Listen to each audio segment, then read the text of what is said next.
Hey, it's Zahnd from the Zahnd Team Real Estate Advisors with another market update. So the month of October just wrapped up and I got all the answers that you're looking for. How did the market perform? Are we up? Are we down? Days on market, all that fun stuff. And additionally to that, we have some interesting changes that happened in October, such as interest rate increases and inflation readings that came out. So to kick off, sit back, relax. I got all the data for you and I'm going to take you through it one step at a time here. So the first thing I want to talk about is that in October, there was a new inflation reading, a CPI report, and you're going to want to mark this date in your calendar, November 16th. That's when the next inflation reading is coming. And I'm going to talk about why this date is really important. Okay, so what's happening here is inflation came down from 7% to 6.9% month over month. Not really the interest rate, the inflationary rate decrease that analysts were hoping for. They were hoping for more like 6.7, 6.8%. And that fully led people to believe that the Bank of Canada was going to be as aggressive as possible in raising the interest rate. It was actually widely expected that the Bank of Canada was going to increase interest rates by 75 basis points. However, they changed only by 0.5 basis points. 50 basis points, not 0.5. They increased the rate by 50 basis points. And some of the articles I'm reading and what I'm looking at is, what is this signaling for the future? Well, the Bank of Canada was very clear that they have plans to continue raising interest rates, but potentially at a less aggressive clip.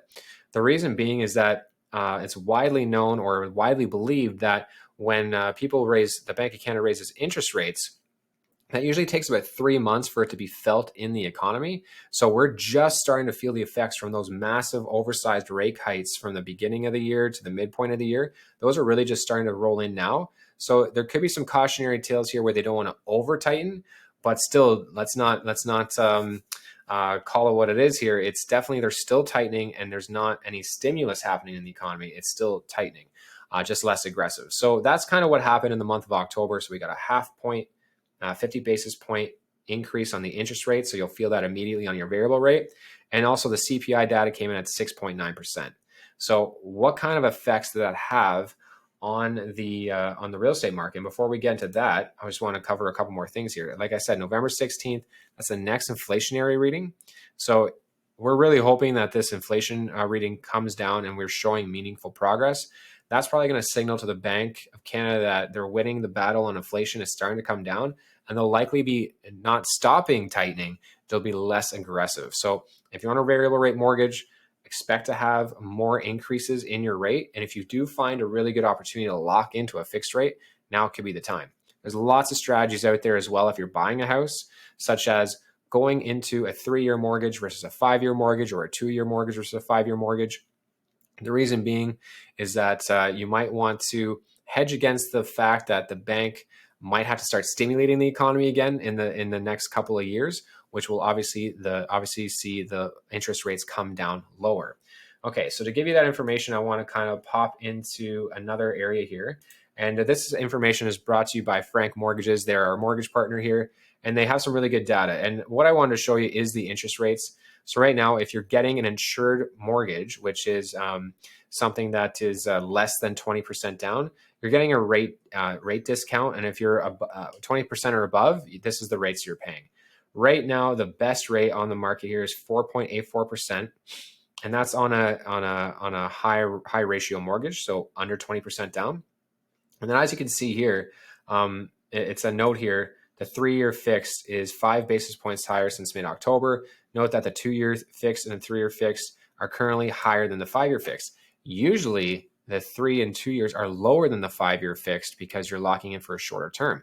So why would banks be more interested in pushing you to a 5-year fixed? Well, my theory is they want to lock you in long term for a 4.84% interest rate for 5 years, because there's a lot of smart people working at the bank and their job is to maximize profits. So if they can lock you in at close to 5% for 5 years, having probably internally knowing that they're going to see stimulus in the near future where rates are going to decline, they're going to be able to lock in and secure extra profits in the future, where they're probably going to try to discourage you from taking the 2-3 year because they want to lock in those extra profits. That's just my theory. I'm not sure if it's accurate or not.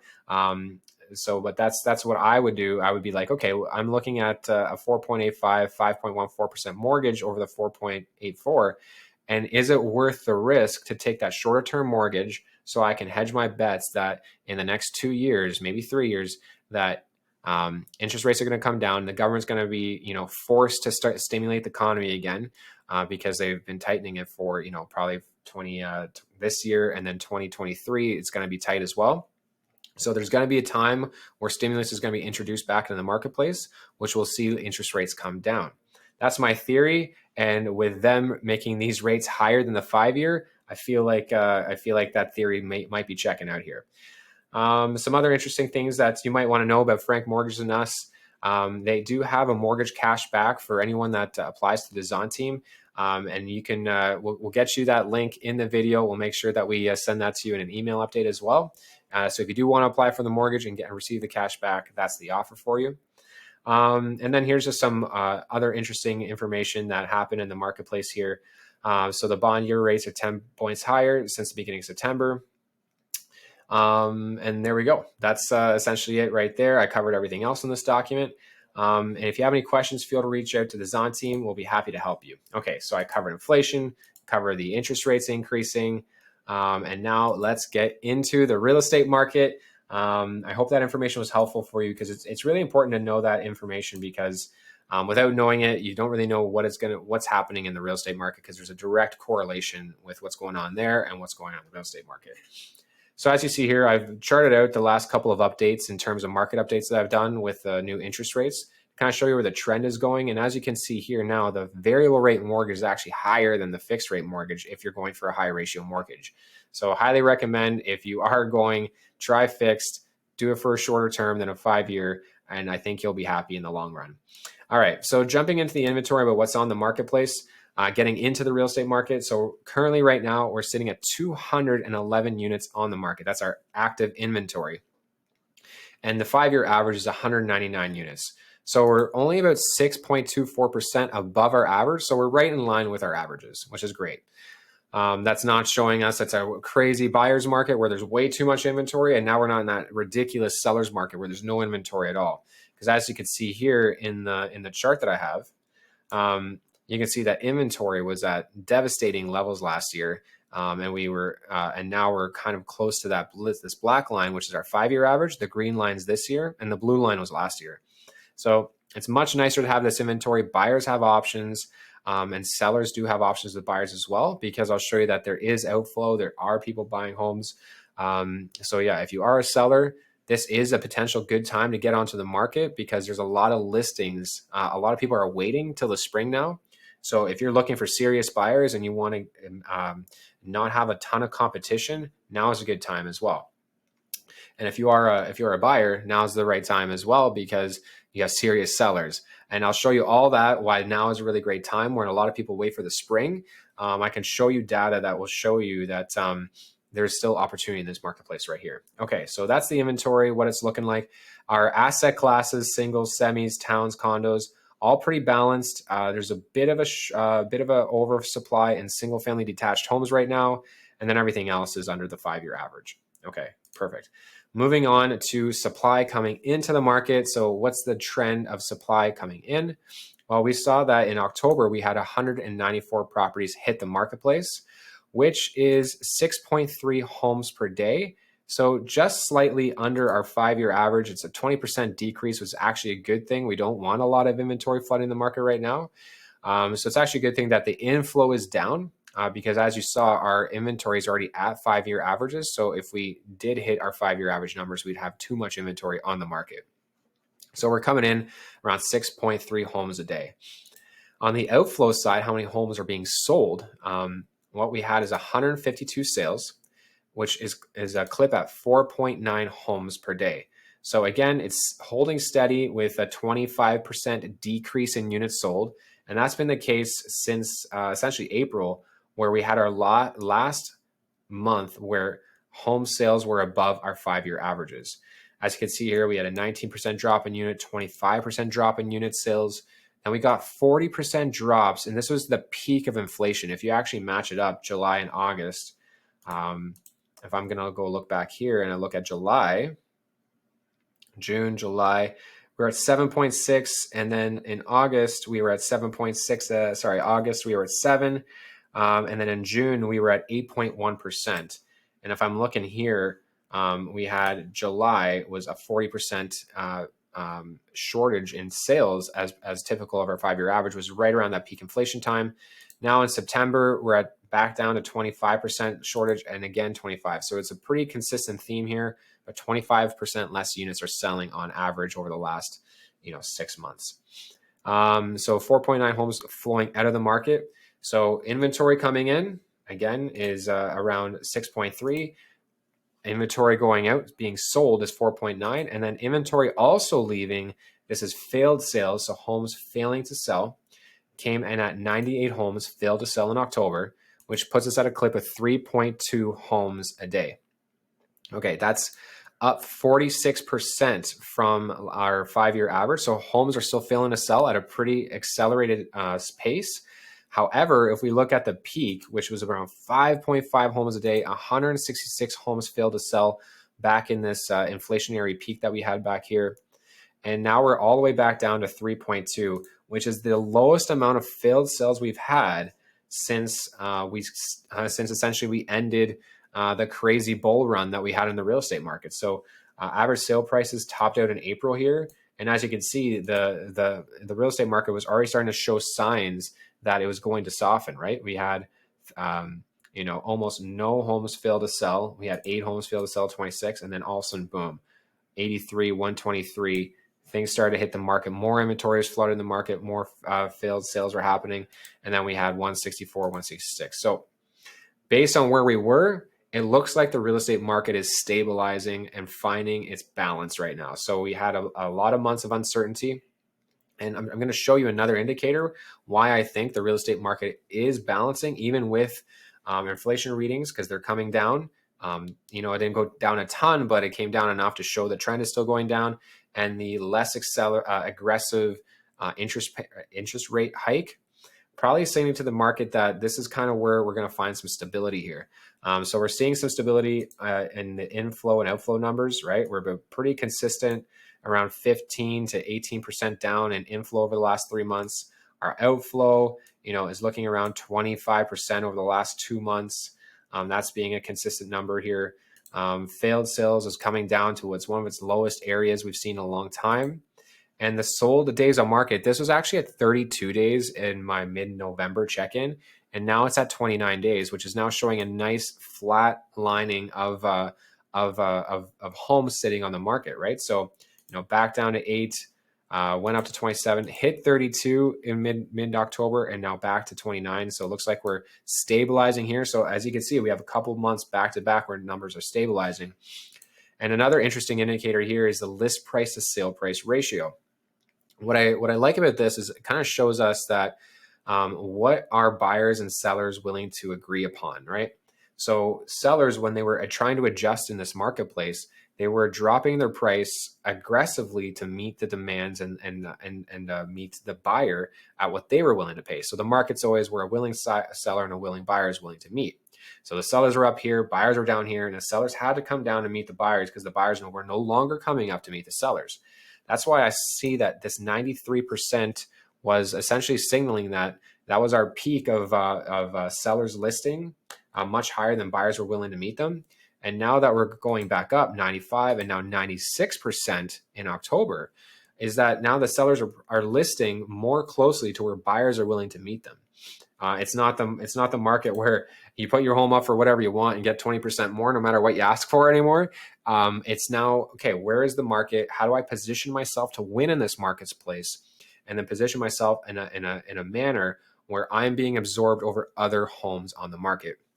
I just did a home evaluation for another client there. And what we do in our home evaluation is show you the positioning that you need to be in out of all of the market contenders. And if there's 40 homes that are coming to market in your area, and only 15 of them are going to sell, you can't be the 17th best home in the market, because the 15 homes that are going to sell are not going to be yours because they're better positioned than you. You got to try to find yourself in the top 5 homes at all times if you want to sell in today's market. So if you're looking to sell your asset, sell your home, looking to position yourself properly, look no further than us. We can give you the best advice, hands down, on that. So feel free to reach out on us and let us get you positioned properly, and then put a marketing package in together that's going to still drive excitement in today's marketplace. We still have opportunities that are selling at 100 and over 100% list price to sale price ratio because of the proper strategies being in place. All right, that's enough about that. So again, seeing some more stability there. And here's the average sold price. So I remember my mid-month report, we were about 5.5% down from the previous month, and we ended at 4.8% down. So we actually still had a declining month. And the bigger thing that I want to point out here is that we found what right now is the new bottom of the real estate market. So here at the peak, we were at $1 million, and then we dropped about 24%, 23% to 764, which was the bottom in 2017. I was really doing a lot of comparison if you want to watch a previous video from 2017 to this year, because it was definitely some similarities. 2022 has a lot more, there was a lot more changes that happened, and obviously fighting inflation was not happening in 2017. So that was where the bottom was. And then, it followed the same path. It actually increased from the bottom, and then it looked like it just flatlined a little bit in 2017. But here, after the increase, we've immediately found a new bottom at $748,000. So will November see us slide further, or is November going to see us increase, or are we going to stay flat? My prediction is that November is going to be pretty flat. We might be down 1%, might be up 1%. I don't think there's going to be a huge 5% swing either way, because it does look like those indicators are stabilizing. But only time will tell. So just to put it to you visually here about the average sale price. So this is where we started, well above, and now we met last year's prices in August, stayed at last year's prices in September, and now finally have dipped below last year's prices. So now we're officially in, the market has officially lost value in the market year over year. And we can even further look at the quarterly report here. So I averaged the prices on a quarterly basis, and we were up 16% quarter over quarter, down 5% Q2 versus Q1, down 15% Q3 versus Q2, and now down so far 3.39% Q4 versus Q3. But the interesting note here is that in every single one of these scenarios, the average sale price was greater than the previous year's average sale price. Well, that's no longer the case now. We're at 748,000, which is now below where we were in Q4 of 2021. So if you bought in Q4, you have now officially lost money, where in the other quarters you were stable. However, having said that, like I said, I do believe that we're kind of finding that stability. And one more metric I want to show you here is that the average sale price last year in 2021 ended up at 764,000. So we're at 750 right now. Do I think that we're going to go back to 650, 616, back to 2020 prices? It could happen, but what I'm seeing right now, market is starting to stabilize. Federal government's starting to relax a little bit on their increases. Inflation is starting to come down. I do feel we're going to be entering a new normal market here, and we're probably going to be holding around that 725, 770 mark. I'm not going to see a lot of fluctuation. There's probably going to be another 5% here or there, but it's not going to be a massive drop. That's just my opinion. Time will tell. So far, I've been pretty accurate with my predictions, so we'll see what happens here. Okay, moving on. One more thing I want to show you, and then we'll wrap it up. I appreciate you sticking with me to the end. I hope you found a lot of value in this. I want to talk to you about the inflow and outflow report, and then I want to show you a comparison, because I did mention at the beginning how now is still a good time to be in the marketplace if you're a seller, and I'll tell you why. So first, I'm going to show you the inflow and outflow. So we got 3,000 units coming to the market. That's the most amount of units. If we have a steady inflow for the last 2 months, we're going to have more listings than ever before in 2022, and we're going to have one of the fewest sales we've ever had in 2022. Usually in Guelph, we're always selling around 2,000 to 2,300 homes every single year. Not once since I've been tracking the market has Guelph sold less than 2,000 homes. And you can pretty much apply this to any market. I'm sure when I look at other markets, it's very similar in terms of the trends. So This might be the first year where we don't sell 2,000 homes, which will show that we had a unit decrease over our 5-year average. We're about 14% down in terms of our unit averages, which isn't crazy, but it's still not ideal. And for last year was crazy. I had a ton of sales. We're down 25% in terms of unit sales from last year. The fail to sells is obviously the biggest, most egregious stat here. Over 1,000 homes have failed to sell, and never before have we ever had that many homes. Like 430 homes on average fail to sell a year. So we're up 68% and 147% from last year. So pretty interesting stuff. Well, we did still add 210 units to the market. That's still a positive, adding 210 units, because in the beginning of the year, as you can see here, this is the gray line is the inventory that we had, and this is the 5-year average inventory. So we had well below 5-year average inventory. And now, we kind of peaked up here in our inventory, and now it looks like we're right along our 5-year average. So again, another stabilizing, it looks like another stabilizing stat that's kind of showing us here. All right, so what's the absorption rate look like? So we have about 211 homes coming to the market. Sorry, this one here. Yeah, sorry about that. I didn't have my formulas updated there. So now that it's up to date, so we have 211 units on the market right now. We're going to see an average of inflow of 5.5 homes a day. If I look at the 5-year average and what we just did in October, I'm predicting about 5.5 homes based on the trends are going to come to the market a day, which will give us an additional 165 homes. So the total inventory in 30 days is going to be about 376 homes. Sold homes and failed sales combined are about 6.1 homes a day are going to be leaving the market. So we're going to have less inventory. We're going to lose inventory in this market. And that's typical for this time of the year. So remaining on the market is 194 homes. And based on how many homes are coming off the market, we should have an inventory left over of 1.5 months. So essentially what that means is if all the inventory, if that 194 homes was all that was left on the market and no new listings came to the marketplace, it would take 1.5 to 2 months to get rid of all the inventory. So we're in more of a balanced market territory right now. So hopefully that was helpful for you. And then what I wanted to show you one more time here was the comparison report about what usually happens at the end of a year. So as you can see here, based on even 2017, 2018, I got 2019, 2021, 2022, all these scenarios saw that in the last 3 months of the year, outflow was significantly higher than inflow. So what does this mean for you if you're a seller? Well, what this means is now is the right time to stay the course. If you're like, well, I haven't sold by the end of October, I'm going to wait to the spring market to list my home. I believe that's a mistake, because you do have serious buyers that have sold their house and need to buy something. And they're not going to have more options. They're only going to get less and less options as the year goes on.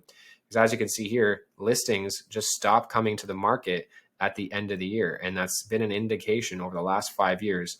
So this trend is going to hold true, in my opinion, and it's already starting. As you can see here, less homes, outflow still high. So if there's buyers in the marketplace, they're going to have less and less and less options, making your option one of the only ones that are available. And when there's more buyers and there is inventory, that's when prices can go back up and you can capture maximum value. If you wait until there's more competition, let's say the interest rate environment doesn't change, inflation is still kind of lagging in here, the market is not going to be much better in the springtime than it is right now. The only thing that's going to be different is that you got more competition to sell against. So ideally, if I was selling right now, I would probably choose to come on the market now, because I know there's a lot less people coming to the market, and I'm going to see if I have a serious buyer that's willing to pay me the price that I want. And if they don't pay me the price that I want, I can always wait until the spring market, but at least I've tried to take advantage of the low inventory and still having buyers in the marketplace. All right, so that's the market update. I hope you found the information and the advice useful. If you have any questions at all about the real estate market, how to position your home in the real estate market, and how to buy in this market, feel free to reach out to the Zahnd team, give us a call, and I look forward to talking to you soon. Thanks.